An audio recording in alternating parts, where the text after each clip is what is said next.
Hello, seventh graders. All right, we are nearing the end-ish of our book. So there are 23 chapters, I believe, in The Giver, and today we're going to read 15. So it's very short. We are, you're making your way through that rising action, and we know that Jonas has some problems that come up in chapter 14. He gets his first real memory of pain, and that was going down the sled and he breaks his leg. And Jonas kind of looks around and realizes, like, no one else has ever really felt pain. They don't know pain, and he's going to have this, like, terrible, painful job. He tells the giver, like, oh, you're going to have memories of, like, war and destruction. And he's like, yeah. And Jonas is like, then you have to give them to me. And Jonas just knows, like, this is his life. Like, this is his job. There's nothing he can do. So they do use his wisdom when they need to make decisions. So, for example, here they're talking about how they wanted to increase the number of births because some families could have 3 children. And Jonas is like, oh, we could. But when they asked the giver about if they should increase the number of births, he remembered, like, population being bigger and people were hungry, and then there was a war. So he was like, nope, we stick with 2. Okay, and then the ending. Oh, you guys. So Gabriel is still not sleeping through the night. So Jonas volunteers to take a turn and have Gabriel in his room. And he goes to quiet Gabriel down, and he does what? You're right. He gives Gabriel a memory. I hope you're thinking right now, like, why would it work for Jonas to give Gabriel a memory, but he has tried to give Asher and Lily and Father memories, and it hasn't worked? Why do you think that is? I don't know. All right, chapter 15 is very short, friends. Jonas entered the annex room and realized immediately that it was a day when he would be sent away. The giver was rigid in his chair, his face in his hands. I'll come back tomorrow, sir, he said quickly, and then he hesitated. Unless maybe there's something I can do to help? The giver looked up at him, his face contorted with suffering. Please, he gasped, take some of the pain. Jonas helped him to his chair at the side of the bed, and then he quickly removed his tunic and lay face down. Put your hands on me, he directed, aware that in such anguish the giver might need reminding. The hands came, and the pain came with them and through them. Jonas braced himself and entered the memory which was torturing the giver. He was in a confused, noisy, foul-smelling place. It was daylight, early morning, and the air was thick with smoke that hung, yellow and brown, above the ground. Around him, everywhere, far across the expanse of what seemed to be a field, lay groaning men. A wild-eyed horse, its bridle torn and dangling, trotted frantically through the mounds of men, tossing its head and whinnying in pain. It stumbled finally and then fell and did not rise. Jonas heard a voice next to him. Water, the voice said in a parched, croaking whisper.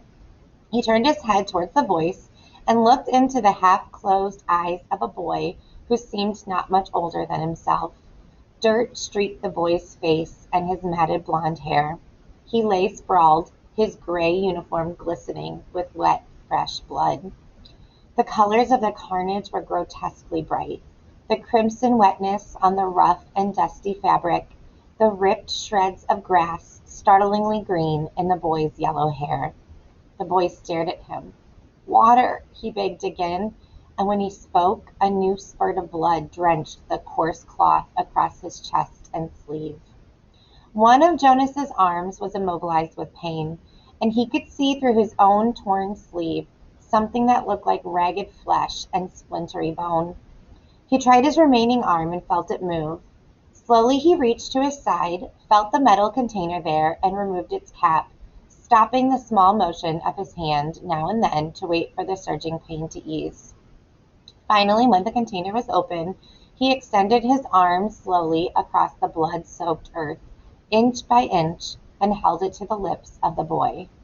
Water trickled into the imploring mouth and down the grimy chin. The boy sighed. His head fell back, his lower jaw dropping as if he had been surprised by something. A dull blankness slid slowly across his eyes. He was silent. But the noise continued all around, the cries of the wounded men, the cries begging for water and for mother and for death. Horses lying on the ground shrieked and raised their heads and stabbed randomly towards the sky with their hooves. From the distance, Jonas could hear the thud of cannons. Overwhelmed by pain, he lay there in the fearsome stench for hours. Horses lying on the ground shrieked, raised their heads, and stabbed randomly towards the sky with their hooves. From the distance, Jonas could hear the thud of cannons. Overwhelmed by pain, he lay there in the fearsome stench for hours, listened to the men and animals die, and learned what warfare meant. Finally, when he knew that he could bear it no longer and would welcome death himself, he opened his eyes and was once again on the bed. The giver looked away as if he could not bear to see what he had done to Jonas. "Forgive me," he said. That's a tough chapter. All right, so what was this a memory of? Yes, you're right. This is a memory of warfare, and Jonas sees a boy who is pretty much just looks like his age die, and he just has to lay there and watch horses die and men die. All right, here's a harder question. Here is a harder question. What war is this? They give us some clues. So we know he's wearing a gray uniform. There's horses. There's cannons. What war is this? Very good. It's the Civil War. I like that you guys made some inferences there. See how you took our clues? Gray uniform, horses, cannons, and you realize that it's the Civil War. All right, and my last question is, I hate this part. Why did the giver tell Jonas to forgive him?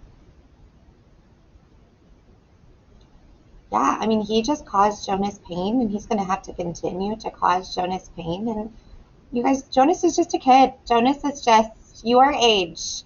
And the giver's having to give him all of these terrible, horrible things, and he feels sad. He doesn't want to do it. All right, that was a depressing chapter.